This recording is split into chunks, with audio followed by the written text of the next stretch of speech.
Welcome back to the Lila podcast. I'm your host, Alexa Joe, or on the island a lot of times called JoJo. Just depends on who the person is. But I am joined today by my friend Aaron, who's doing really amazing work here on the Big Island. So thanks so much for joining me today. We do have a bit of background noise because we're sitting here at a park, but I think the waves will add to it, the little birds. I think I might like it. So, do you want to just say hi and introduce yourself a little bit? Yeah, aloha. Thank you for having me. My name is Aaron Draime, and I am originally from Oregon. I grew up in a small town in southern Oregon on a little dirt road and spent a lot of my childhood climbing trees and making forts with my machete, and just really have had a connection with nature and a kinship to Mother Earth since I was a little one. When I got older, I got into sales, became a salesperson, and that eventually led me to living in San Francisco working for a large pest control company. Okay. And there was a period when I was following up with a client, and the secretary asked me what type of pesticides we were using. And I did my usual, what they teach you to say. We follow all the laws. We don't use restricted chemicals. We only treat where necessary. And she got real serious and she said, "No, I want to know the list of the pesticides because I have beehives on the roof." And I said, "Cool." And she said... like on purpose, or they were there and she just looked at She had beehives on the roof that she maintained. Oh, okay. Yeah. Cool. And I thought that was really cool. And she said that she had beehives on 12 different buildings throughout San Francisco. Wow. And I was like, "That's really cool. Can I get some honey?" Yeah, for sure. And she just looked at me, kind of got serious and said, "No, I don't harvest their honey." And I was just dumbfounded. I was so confused. I was like, "Why do you have beehives then?" Right. And she said, "To save the bees." Oh. And I'm curious. I need to know what chemicals you're using. Wow. And I just had a moment there and I was like, what am I doing with my life? This lady's trying to save the bees, and I'm out here justifying what type of pesticides will be used on the job that I was selling. And so about 6 months after that, I got invited to come to Hawaii by a friend of mine, and I stayed on the Big Island for about a week, and I absolutely fell in love with the Big Island. And when I got back to San Francisco, I felt homesick. Everywhere I looked, I saw Hawaii. Yeah. And so I moved out here. It'll do that. It does that to a lot of people. I feel like it pushes, sometimes it can push you away. Like, it can get lonely too when you come here and trying to establish community, but then once you leave, that's when your heart aches for it and you want to go back. And so true. Yeah. I've had a handful of friends.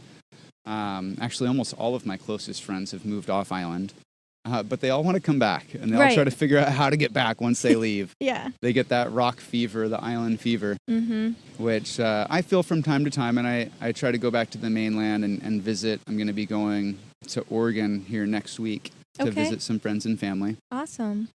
And I'm excited to do that. So you ended up coming out here because a friend invited you. What were you up to when you first got here? Were you just... So I transferred with my job. With the pest control company I worked with. I was able to transfer, and I ended up leaving the large company and going to a local pest control company that used orange oil that appeared to me to be more eco-friendly. Okay. And the more I learned about the pesticides and what they use and the impact of the environment and how much pesticides they use here in Hawaii, and seeing the runoff after the rain, I really didn't feel very good about it. And I kind of wanted to find something different. I decided to go help a beach cleanup at Pololu Valley.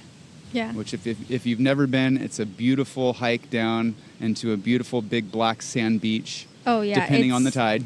Yes, depending on the tide. And sometimes you can get all the way up there and then it's kind of rainy or misty, but it's really incredible to go there. Yeah. So you went to a beach cleanup there? I did. Dang. I did. And I kind of went because I love Pololu Valley. I wasn't going to beach cleanups. It wasn't something that I'd ever done. And I was really thrown back by how much plastic there was all over the beach in a remote spot on an island where people don't go down to as often as I realize that they do now. So there's a gentleman down there, and he went to school here in Hawaii, and he did his thesis on the microplastics Okay. in Pololu Valley. Wow. And you could move the sand and move the plastic, and there was more plastic underneath. Or you move a rock, and there was more foam underneath. Yeah. And it finally made a connection in my mind. I heard about all the plastic in the ocean and using reusable bottles and the gyres. But until I was picking up little tiny pieces of plastic out of a beach in Hawaii, did I finally realize how bad the situation was. It's tedious, and you can sit there for hours, and it feels like there's more microplastic than, like, the beach just is microplastic. Yeah. And because this is on kind of opposite end of the island, but I went down to Green Sands, did a beach cleanup there, Yeah. and that place is just microplastic central. Yeah. It really is, and you don't think about it when you're laying on the beach and it's not right next to you, but now that's starting to happen. It is. It is. Yeah. Yeah, it's on all the beaches if you look. Yeah, it is. Once you go to a beach cleanup, once you start looking at that stuff, you realize that's not little rocks. Those are little pieces of little plastic. pieces from the top of my soda bottle Yeah. and this and that. And Yep. Shampoo bottles and laundry detergent bottles and oh yeah, I saw it on Oahu quite a bit actually. yeah. And what they told me is that you find primarily blue and green plastic. You don't find as much of the red or yellow because the fish eat them. Oh. And then you don't notice here in Hawaii, you don't notice the black and the white plastic as much because it blends in Right. with the coral and the lava rock. But once you get down there and start looking, you realize how much there is. So I asked the group, because I didn't feel like we were making a very big dent that day, how often they came down to do this. And they said every 6 months or a year. And I realized that that's not enough. Yeah. And so with that in mind, I had a period where I had left the pest control industry and I went back to Oregon for the summer. And decided when I came back I was going to start organizing beach cleanups, and I wanted to figure out how to make the cigarette butts on the beach worth picking up, incentivize people to pick it up. Mm-hmm. When I lived in San Francisco, there were people that would come through and they would go through the trash, the recycling, and these weren't homeless people. These were people that were working. They had a huge family in the city, and to make money on the side, they'd pick bottles and cans up. They wouldn't grab the glass bottles because they're heavy, but they'd grab cans and plastic, and they'd take it back to the avenues to go turn in for money. And you'd have to be careful if you're at a park, leaving your drink down, they would dump it out and smash it and take it. And that was in my mind. And then at the same time, Oregon increased their depositables on their cans from 5 cents to 10 cents. And if you don't know what depositables are, only a handful of states do this in the country. But you pay an extra 5 or 10 cents when you buy the soda can, and then when you turn the soda can in, you get your 5 or 10 cents back. So Oregon went from 5 cents to 10 cents on all their depositables, and I heard that they got over 80% of their depositables returned back to be recycled. Wow. Just from a 5-cent difference. Just from a 5-cent difference. Which I'm sure cost them a lot more as it adds up. People bring in. I went to the can recycling place here earlier this week, and you just bring in big bags, and it's a really cool thing. Yeah, it's a good system. And Oregon has it, Hawaii has it, California has one. I wish every state did. But with that in mind, and then the workers picking up bottles and cans, I figured there had to be some way to incentivize people to pick up all these cigarette butts and bottle caps and microplastic everywhere. And so I figured what better way than to reach out to the businesses in those communities and work with them to reward people for cleaning up. And so I called a friend of mine one day and said, hey, you want to go clean a beach with me? And he said, yeah.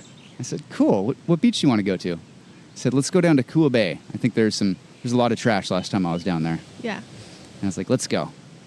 And we went out. It was my friend, his girlfriend, and myself. And we had a couple kitchen bags. And we went and we were picking up trash on Kua Bay. And the response I got from everybody Everybody was so grateful. People wanted to give us, somebody gave us their chairs. People were trying to give us beer. People were trying to give us all kinds of stuff and thanking us.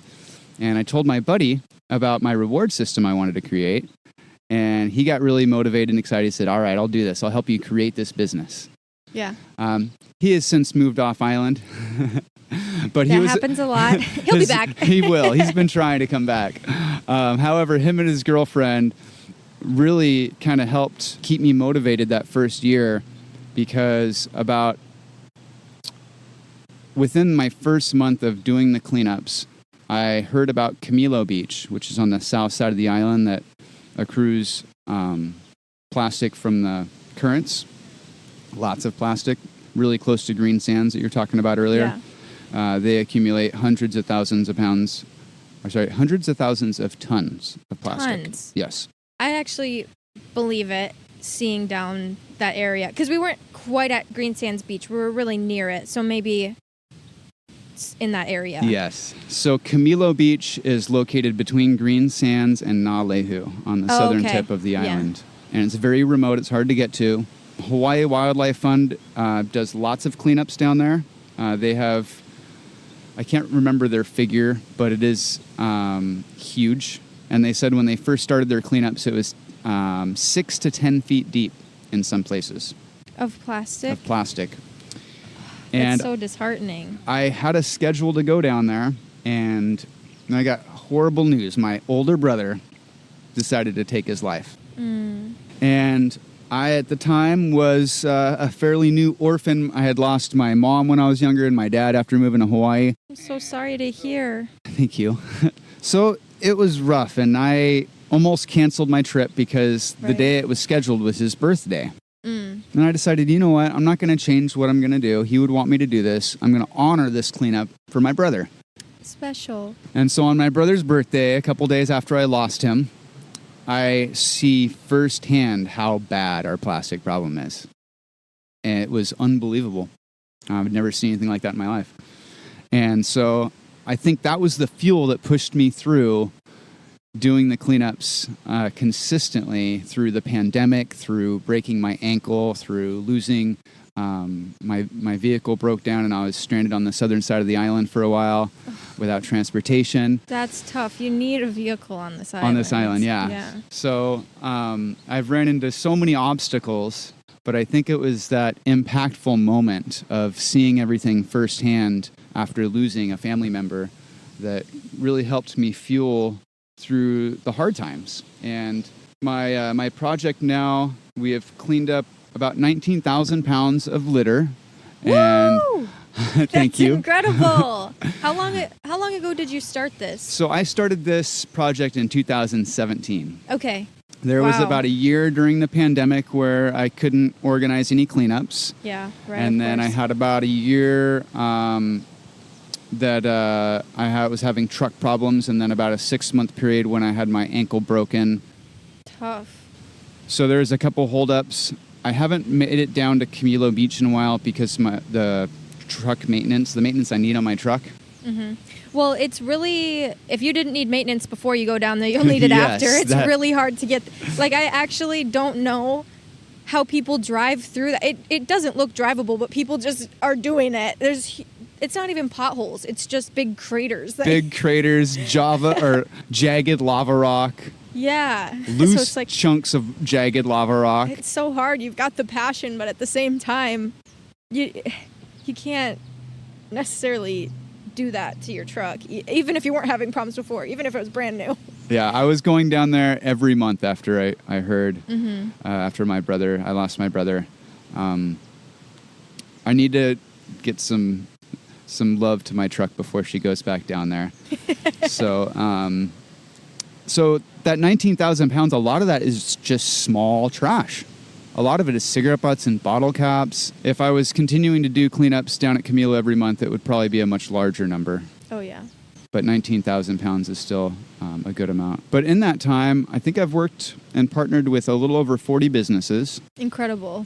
And I currently have 20 businesses now that reward our participants in some way, shape, or fashion. And a handful of them, I call them my ohana, which means family in Hawaii. Yeah. Ohana of businesses here. And they accept little certificates that I make that I call Clean Cash. And I am about to launch a little wooden token in the next month. It should be launched next month. Nice. And it'll be a little wooden token. And then this token will be earned for every hour that you spend cleaning up trash. And then you'll be able to spend it at a handful of businesses. And last year, I got a fiscal sponsorship by a 501c3 public charity. Okay. And so now I have the ability to incentivize these companies to honor the coins with tax incentives. Okay. I was kind of wondering how that worked. I assumed it was mutually beneficial. Yeah. So right now, I haven't had any companies turn in or ask for any donation credit. Right now, I think they're just enjoying the free advertising and getting customers in and oh, for sure. and just doing something good. Yeah, and things like when I've come to them, I always want the shaka tacos, and of course you get 2 tacos, but then it's like, oh, I want more. Or then people find a business and they realize they love it. It's really smart for businesses too. Yep. Like you've created something that is really beneficial to them. Like why wouldn't they? And is it all local businesses too? Or mostly? Most of them. So I have some online businesses that do online discounts and online credits. Yeah. And so I have a few that are on the mainland that do online. Cool. And I hope to expand that as well. And eventually kind of tie them all together with a reward system. But it's been a very fun, humbling journey. Yeah. Sometimes it can feel overwhelming. How do you even go about approaching a business and asking that? Like, I want to picture the first one that you ever went up to and you're trying to explain what you're going to do. And how did that go? How did you prepare yourself for that? That's a really good question. The first business to provide any kind of rewards was Ola Brew. Okay, yeah, they were brand new. Ola Brew. They were brand new.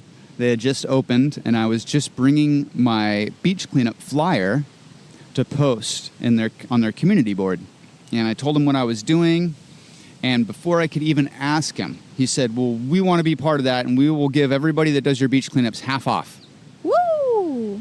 And I was like, that's amazing. Thank you.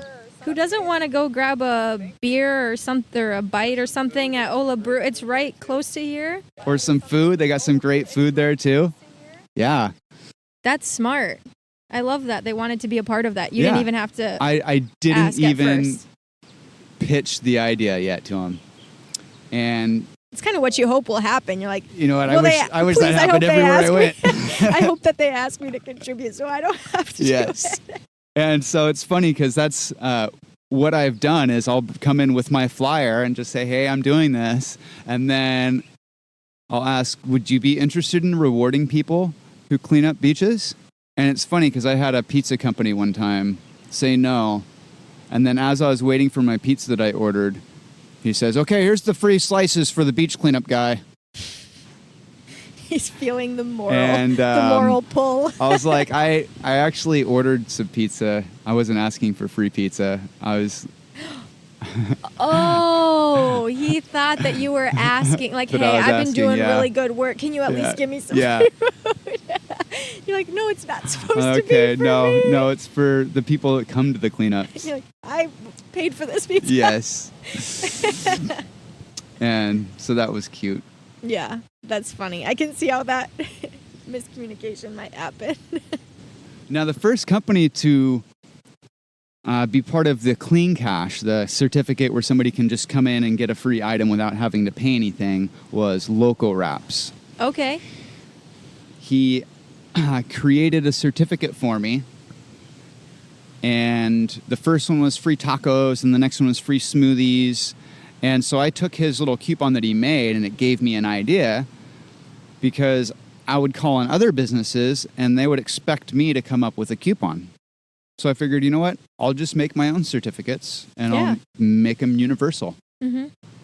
I eventually named them Clean Cash, because I thought it was kind of cute. It's super cute. It's perfect. And clean rewards, and clean it's adorable. Cash. Yeah, and it's adorable. No, it's perfect. But the wooden token is going to be a clean coin. Okay, perfect. It fits right with your branding. Yes, and that's what made me come up with the clean cash ideas. I knew that I wasn't going to be able to produce the coins right away, and so I wanted to kind of get that concept going. And so the clean cash are adorable. There's a little shaka hand in one corner and a smiley face with hard eyes on another corner. I love emoji. it. Yeah. And then it has the company's logo and then what they're giving away. And then I number them. And for every hour that somebody cleans up trash, they earn a certificate. That's such a good deal. An hour flies by so fast. And once you get into it, like, I'll be there for a few hours. The only reason I left was because I had somewhere I had to be. Yep. But it's such a great thing. And it's so funny because when I was at your beach cleanup the other day, you know, people come up and say, thank you so much, or, oh, can I buy you food or something? I'm like, no, I'm not special. I'm just using the beach for free all the time. And we just all pick something up every time. And if we did, then, I mean, think about how many people cycle through Magic Sands Beach every day. And I don't know what the microplastic situation is there like there is, because there's so many rocks and the beach changes literally from morning to night. That's why it's called Magic Sands. But just as an example, if everybody picked something up or kept an eye on it, you know, when you do that the first time, now you think about it all the time. Like when I walked up and to meet you and you were walking around the park picking up trash and little cigarette butts and everything, it's like, at first glance, this park looks pretty clean. But if you once you start keeping an eye out for that stuff, you notice it, and you're like, I physically can't leave that there. Yeah, yeah. I've had parents come up to me and tell me that ever since they brought their kid to my cleanup, that everywhere they go, they pick up trash now. How special is that ripple effect that you've created? Like, I just got chills from that, actually, because these kids, so many tourists come here. I think it'd be really cool if people participated in this when they were, you know, on vacation. Some do. And that's something that I would like to do someday if I have, you know, kids and a family, is when we're somewhere, do something to give back to the place that we're at. Because that's kind of one of the things against tourism, is that people come in, make a mess, and leave. Yep. And it's really, I am really happy to hear that people come and do that, and then they bring their kid back to South Dakota or Illinois or Montana, and they're looking at the streets thinking, I should clean this stuff up because we did that. And that's a huge ripple effect. Like, this goes way beyond the Big Island or Kona side even. That's the idea. Yeah. That's the idea. Yeah, I like to tell myself, you know, if I just, I think I even saw it on your website, if I just inspire one person to make one change, I feel like I've done something, that my mission is successful.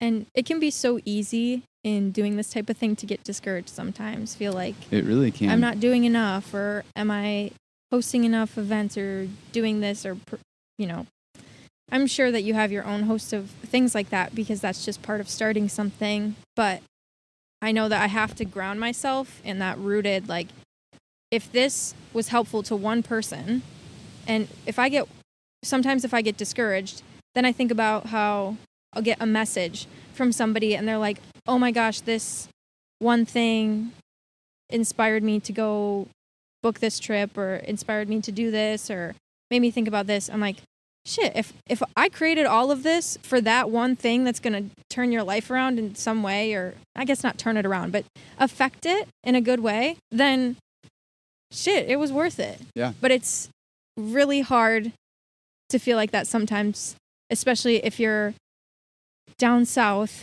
in 6 feet of plastic and you can only pick up so much. Your bags are full. You've picked up 150 pounds and you still have to leave it. It can feel like, oh, but I didn't do enough. It can feel like that sometimes. But that's not the case. Like, it still is doing something, yeah, for sure. Yeah. So really amazing what you're doing here. Thank you. Yeah. And did you say that you guys were granted 501c3 this year? Or last year, or recently? We have a 501c3 umbrella. Okay. Yeah. So it's technically called a fiscal sponsorship, and it's a company out of Virginia called United Charitable. Okay.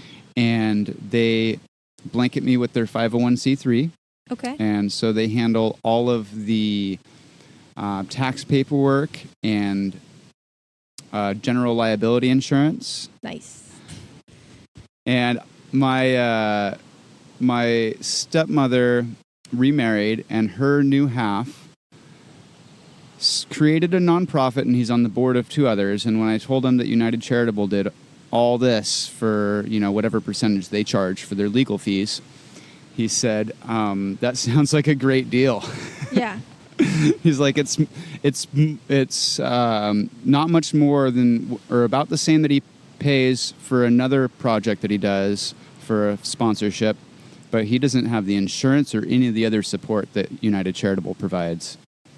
And so it gives me an opportunity, to focus on the project and build and create without getting weighed down by tax paperwork and things like that.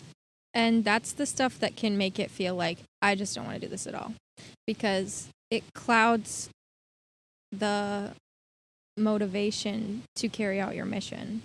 Or it can. When you're stuck doing the paperwork and protecting your organization and things like that, that's all necessary and important to know. But what you wanted to do was clean up the beach, not learn what tax form you needed and how you need to file and all that stuff. So to have people doing that, it's a really good thing to be able to have that, so you can focus on what your mission is. And I'm sure there's still stuff that you have to do and worry about and think about in the background. I know it's not as simple as just showing up with buckets, but I'm really happy that you have that. Well, I appreciate that. Yeah. And I love how you pointed out the inspiring people, because that truly is what this mission is about. It's not really about picking up trash, although that's part of it and it's important. But the moment I had at Pololu Valley, that oh wow moment, this is a serious problem that we gotta all work together to fix. It's a global problem.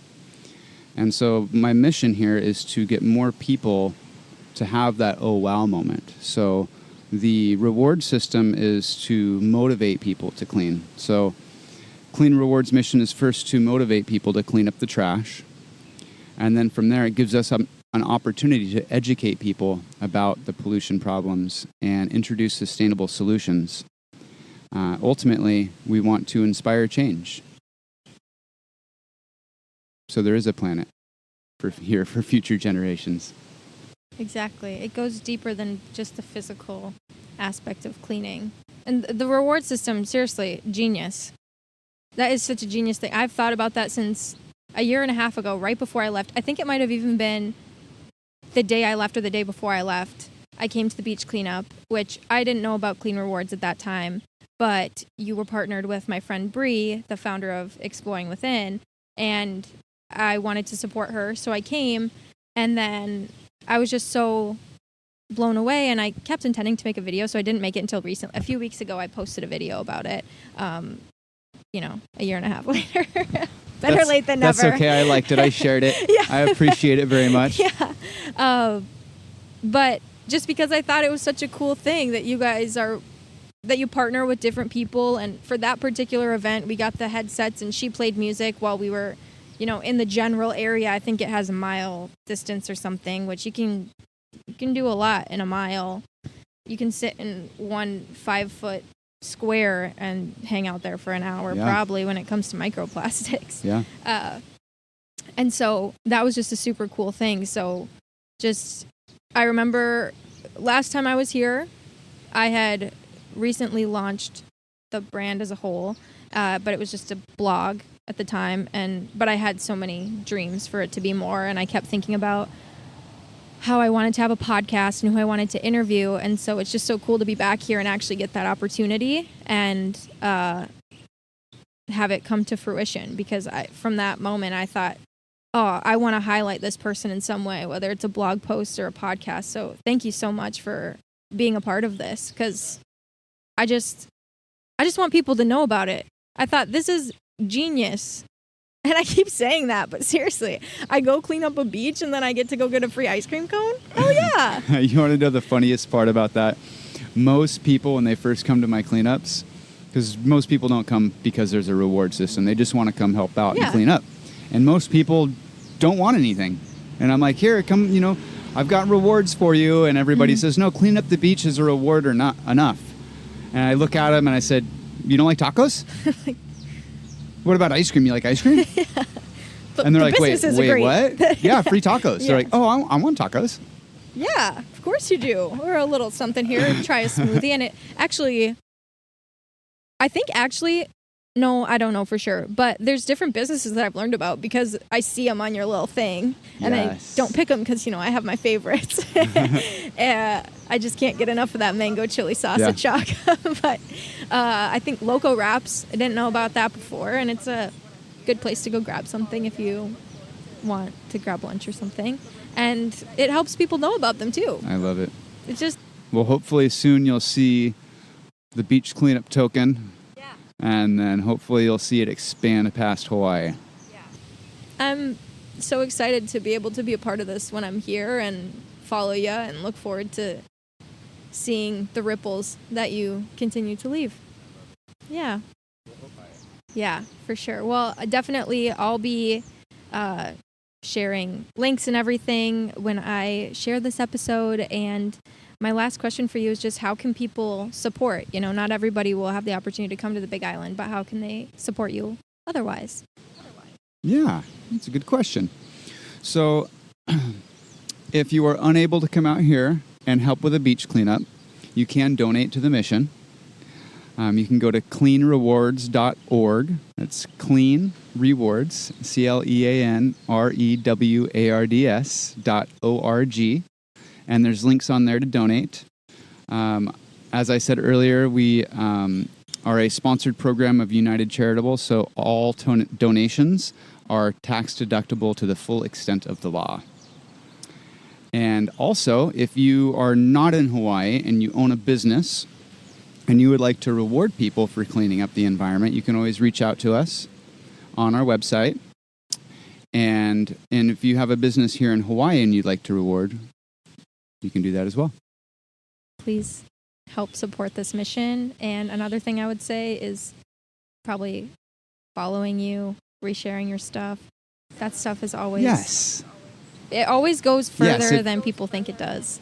It's so helpful. Yes, please share. If you have social media, Yeah. please share. And if you Follow and share. listen to this episode and you think Aaron is super cool, then you should shoot him a message and say, hey, I think your work is awesome. I like it. Well, thanks so much for being on today. Thank you for having me. I Mahalo. really appreciate it.